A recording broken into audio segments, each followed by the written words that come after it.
শেষ স্তোত্রের ঘ্রাণ লেখিকা নূরজাহান আক্তার আলো পর্ব ৮২। কাফনের কণা টানতেই নিষ্পাপ মুখটা ভেসে উঠল চোখের সামনে। শীতলের মুখ দিয়ে কোনো শব্দই বের হলো না, গলার স্বরও যেন নিজের অজান্তে স্তব্ধ হয়ে গেল। সে অবিশ্বাস্য চোখে তাকিয়ে মানুষটার বুকের উপর হাত রাখল, নিজের সঙ্গে এক প্রকার যুদ্ধ চালিয়ে কোনো মতে একটি শব্দই উচ্চারণ করল, বাবা। প্রাণপ্রিয় বাবাকে দেখে শীতল হতভম্ব চোখে তাকিয়ে রইল। বাবার কি হলো, এভাবে শুয়ে আছে কেন? 3 দিন আগে না ফোনে কথা হলো, কত কি বলে তাকে বুঝ দিল, দ্রুত আসার প্রতিশ্রুতি দিল। তাহলে এসব কি? সে বিড়বিড় করে বলল, চিটিং হচ্ছে বাবা, এটা কিন্তু কথা ছিল না। এ কথা বলে একটু কাছে ঝুঁকে বাবার গাল ধরতেই ভেজে অনুভব করলো। চোখের সামনে এনে দেখে রক্ত, মাথা থেকে চুয়ে চুয়ে কান বেয়ে রক্ত আসছে। রক্ত কেন? কোথায় ব্যথা পেয়েছে বাবা? ভাইয়ের রক্তের দাগই তো মোছেনি। এর মধ্যে বাবারও। আর প্রাণপ্রিয় বাবা না কিছুক্ষণ আগে মিশনে গিয়েছিল, যাওয়ার আগে তাকে কথা দিয়েছিল যেভাবে যাচ্ছে সেভাবেই ফিরে আসবে। 3 দিন আগেও কথা দিল দেশে ফেরা মাত্রই তার কাছে যাবে, সব সমস্যার সমাধান করে দিবেন। বাবা সব সময় তার পাশে আছে। তবে কি বাবা মিথ্যে বলেছিল? কিন্তু বাবা তো কখনোই মিথ্যে বলে না। সে আর ভাবতে পারল না আস্তে করে বাবার বুকে মাথা রাখতে গিয়ে টের পেল শক্ত কিছু সাদা ব্যান্ডেজে দিয়ে বাঁধা বাবার বুক। ব্যান্ডেজ উঠলে রক্ত ভেসে উঠছে। না জানি বাবা কত ব্যথা পেয়েছে। সে আর সহ্য করতে পারল না, বাবার হাত আঁকড়ে ধরে চিৎকার করে কাঁদতে লাগলো। কি করুণ সেই কান্নার সুর! তার কান্নার শব্দে চারপাশটা আরও ভারী হয়ে উঠল। সারাফাত চৌধুরী দৌড়ে এসে শীতলকে বুকে জড়িয়ে নিলেন ঠিকই, কিন্তু এক শব্দ ব্যয় করে কিছু বলতে পারলেন না। বাবা মা মারা যাওয়ার পর 3 ভাই অনেক কষ্টে নিজেদের পরিবারকে সামলে রেখেছিলেন। দূরে থাকলেও ওনার সম্পর্ক আগের মতোই ছিল। শাহাদাত চৌধুরী 2 সন্তানের বাবা, তবু এখনও আগের মতোই ওনাকে মান্য করে। একবার যদি মুখ ফুটে বলেন, শাহাদাত, এটা করলে কেমন হয়, উনার বলতে দেরি, সে কাজ করতে দেরি হয় না। শীতলকে বুকে আগলে উনি চোখের পানি ছেড়ে দিলেন। চাকরির কারণে শীতল স্বর্ণ কখনোই বাবাকে কাছে পায়নি। স্বর্ণ বুঝদার, কিন্তু শীতল বরাবরই বাবা পাগল। মাঝে মধ্যে আবদার করে বসে বাড়ি আসার জন্য, কিন্তু চাইলে তো যাওয়া যায় না। আবার মেয়ের কান্নাও সহ্য করতে পারেন না। তখন ওনাকে ফোন করে বলে, ভাই, আমার পাগলি মেয়েটা কাঁদছে। এইটুকু বলেই চুপ করে যেতেই তখন উনি নিজে বুঝে নিতেন ওনাকে কিছু একটা করতে হবে। সেই অনুযায়ী বাড়ির সবাইকে নিয়ে হয় ঘুরতে বের হতেন, নয়তো বাড়িতে কোনো প্রোগ্রাম অ্যারেঞ্জ করতেন। আবার 3 মাস পার হয়ে গেলে যখন বলতেন কতদিন হলো বাড়ি আসবে না, ওনার কথা শুনে শাহাদাত চৌধুরী মলিন হাসতেন। উনিও বুঝে নিতেন ভাই দায়িত্বের কাছে বন্দী, আর এই দায়িত্ব কাঁধে নিয়ে গিয়েছিলেন মিশনে। আর ওনার মিশনে যাওয়া নিয়ে আপত্তি করার মতো যুক্তি ছিল না, কারণ শাহাদাত চৌধুরী শুনতেনও না। মিশনে যাওয়া নিয়ে যদি কিছু বলতে হয় তাহলে বলা বাহুল্য, বাংলাদেশ একটি স্বাধীন দেশ, আর এই স্বাধীনতাকে রক্ষা করতে যারা ঢাল হয়ে দাঁড়িয়ে আছেন বাংলাদেশ সেনাবাহিনীর 20 সদস্যরা। শুধু যে দেশের সীমানা তা নয়, জাতিসংঘ যখন কোনো দেশের শান্তি ফেরাতে রক্ষাকর্মী চায় তখন বাংলাদেশের সেনাবাহিনী বুক ভরা সাহস নিয়ে সবার আগে এগিয়ে যায়, সর্বদা প্রস্তুত থাকে। আমরা একটি ফুলকে বাঁচাবো বলে রক্ষা করি, ঠিক এই সংকল্পের।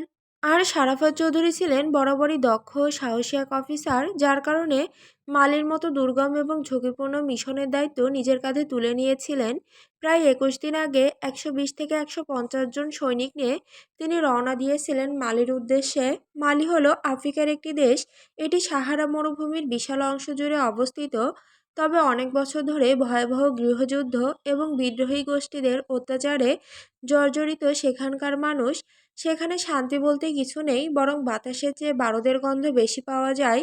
সাহারার উত্তপ্ত বালু যেমন শরীরের চামড়া পুড়িয়ে দেয়, তেমনি বছরের পর বছর চলা রক্তক্ষয়ী সংঘাত কত শত মানুষের স্বপ্নগুলোকে পুড়িয়ে ছারখার করে দেয়। সারাফত চৌধুরী সহ ওনার পুরো টিম সেখানে অবস্থান করছিলেন। সেটি ছিল সবচেয়ে ঝুঁকিপূর্ণ এলাকা। সেখানে চারিদিকে শুধু ধুধু বালুচর আর রুক্ষ পাহাড়ের সারি। দিনে সূর্যের তেজ এত প্রখর যেন গায়ে পড়লে মনে হয় কেউ আগুনের হলকা ঢেলে দিচ্ছে।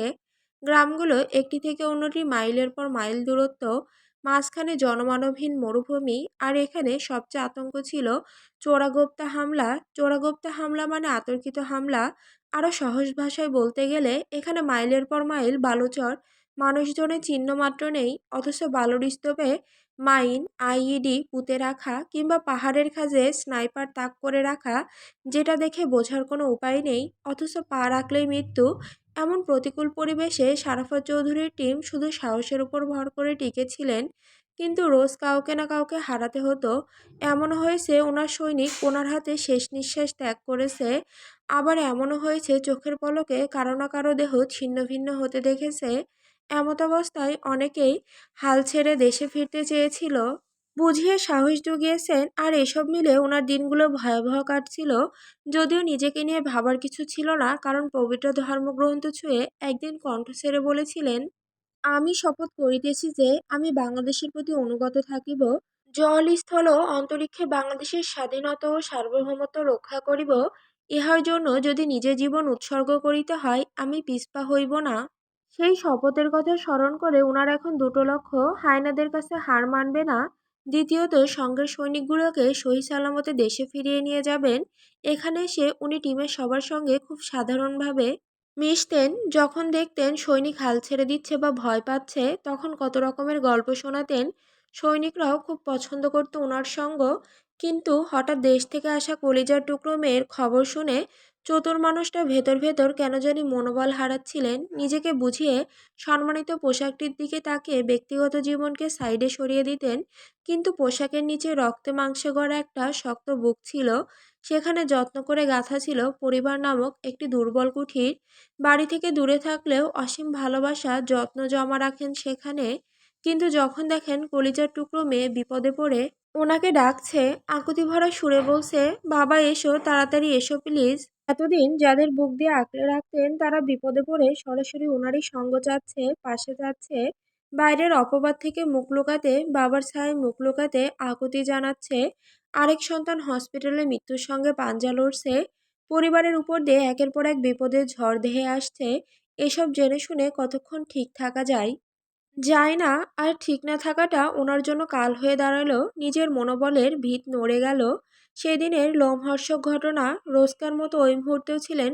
সংঘর্ষের এক পর্যায়ে রাস্তার বাম পাশের ছোট টিলার আড়াল থেকে ধোঁয়া উঠছে ল্যান্ডমাইন বিস্ফোরণে। প্রথম গাড়িটা ছিটকে পড়েছে রাস্তার ধারে, মুহূর্তের মধ্যে চারিদিক স্তব্ধ। মেশিনগানের তপ্তগুলিতে পরিবেশ আরও ভয়াবহ রূপ ধারণ করেছে। তখনও বিদ্রোহীরা পাহাড়ের খাঁজে খাঁজে লুকিয়েছিল, নজর রাখছিল ওনাদের প্রতি। তবুও সারাফাত চৌধুরী এক মুহূর্তের জন্য বিচলিত হলেন না, বরং সাহসী বজ্রধ্বনিতে হুকুম দিলেন, ডিসমাউন্ট। সেকশন 1 বাম দিকে কভার নাও, আমরা ওদের পিন ডাউন করব। কেন বেসামরিক মানুষ যেন ক্রসফায়ারে না পড়ে।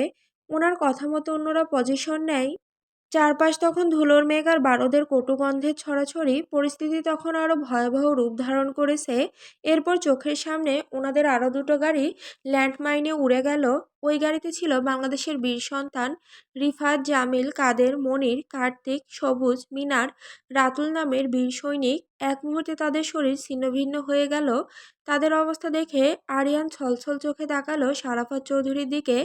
একের পর বিস্ফোরণে কানে তালা লাগানোর অবস্থা, সঙ্গে আছে এলএমজির গর্জন। সারাফত চৌধুরী আরিয়ানকে চোখের ইশারায় সাহস জুগিয়ে বজ্রকণ্ঠে পুনরায় আদেশ দিলেন, কভার 1 o'clock পজিশন থেকে ফায়ার আসছে, সবাই পজিশন। বাকি কথা শেষ করার আগে হঠাৎ একটি বুলেট গেঁথে গেল ওনার ডান বাহুতে, ভিজে গেল বাহুর কাছের পোশাকটি। ওনার থেকে কয়েক হাত দূরে আরিয়ান গোঙাচ্ছে, ওর দুই পায়ে গুলি লেগেছে। চারিদিকে করুণ আর্তনাদ। পাহাড়ের খাঁজে বিদ্রোহীরা মাথা তুললেই খুলি উড়িয়ে দেবে। একটা গুলি খেয়ে সারাফত চৌধুরী দমলেন না, বরং হাত থেকে ছিটকে পড়া ওনার M4 রাইফেলটা শক্ত করে ধরলেন। মনে মনে ওয়াদা করে নিলেন, প্রাণ গেলে যাক, তবু এই হায়নাদের দমন করতেই হবে। সঙ্গে আসা নিজের একটা সৈনিককেও এখানে ফেলে যাওয়া যাবে না। নিজের ওয়াদা রাখতে রাখতে দেশে ফিরতে হবে, পরিবারকে বিপদ থেকে বাঁচাতে হবে। মনে মনে এসব ভেবে উনি সেকশন কমান্ডারকে ইশারাই জানালেন ফ্লাঙ্কিং করার জন্য। এক হাতে গ্রেনেড বের করে পিন খুললেন তিনি, অন্য হাত শক্ত করে চেপে ধরলেন মাটি। অতপর সেটা নিশানা বুঝে ছুটতেই জায়গা মতোই লাগলো। মিনিট 10 পর কোথা থেকে আচমকা একটা বুলেট এসে গেঁথে গেল ওনার বুকের। আরেকটা এসে লাগলো মাথার পেছনের দিকে।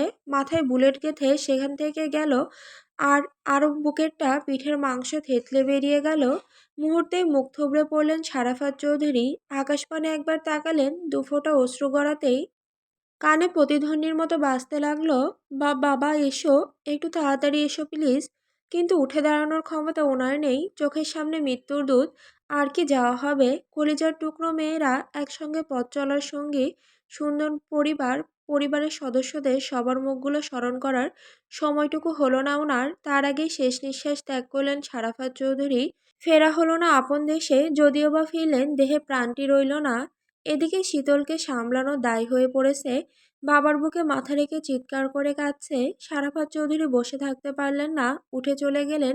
শুদ্ধ তখন জরুরি কল সেরে এসে দাঁড়ালো শীতলের কাছে। শীতলের আধা ঘন্টা থাকার আদেশ থাকলেও 1 ঘন্টা করা হলো। এই সময়টুকু বাড়াতে শুদ্ধকে খসাতে হলো 1.5 লক্ষ টাকা। কথাই বলে না, হাতি যখন কাদায় পড়ে তখন চামচিকাতেও লাথি মারে। তাদের অবস্থা হয়েছে সেই রকম। টাকার হিসাব বাদ যাক, কাজ হয়েছে এটাই অনেক। শুদ্ধ শাহাদাত চৌধুরীর বুক থেকে সরাতেই শীতল উঠল না, বরং বাবার বুক আঁকড়ে ধরে চিৎকার করে কাঁদতে কাঁদতে বলল, বোনকে বিধবা হওয়া থেকে বাঁচাতে আসামি হলাম, বাড়ি ফিরে দেখি আমার মা বিধবা হয়ে বসে আছে। এই দৃশ্য কিভাবে সহ্য করব আমি? কিভাবে নিজেকে বুঝ দেব আমার বাবা আর নেই রে? আমার বাবা, আমার কলিজার টুকরা বাবা আমাকে ফাঁকি দিয়ে চলে গেছে। আমি বাবা ডাকবো কাকে? কে আবার ডাকে সাড়া দেবে?